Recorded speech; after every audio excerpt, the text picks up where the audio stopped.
audio jungle.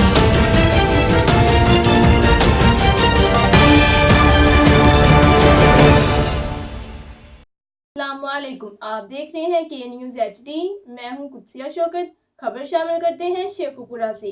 चिच्चू की मलिया road पर नज़द ओलंपिया फैक्ट्री तेज रफ्तार रिक्शा ट्रालर के साथ टकरा गया। मजीद इस हवाले से रिपोर्ट करेंगे हमारे ब्यूरो चीफ ताहिर खान। जी बिल्कुल, जोइयाला मोड़ चीचू की मलिया रोड नजद ओलंपिया फैक्ट्री तेज रफ्तार रक्षा ट्रालर के साथ जा टकराया। हादसे में एक नौजवान जाँ बाग समेत 2 बच्चे और नौजवान जख्मी हो गया।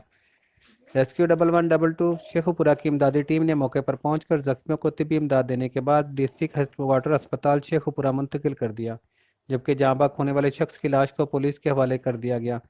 इतला के मुताबिक तेज रफ्तार रक्षा चीचू की मलिया से जोइयाला मोड़ की तरफ जा रहा था कि सामने से आने वाले सरिये से लदे ट्रालर के साथ टकराकर उल्ट गया, जिससे रक्षे पर सवार एक शख्स ट्रालर के नीचे आकर कुचला गया, जबकि 2 बच्चे और नौजवान जख्मी हो गए। जख्मियों को रेस्क्यू 1112 के एहलकारों ने फौरन अस्पताल मुंतकिल कर दिया। जी।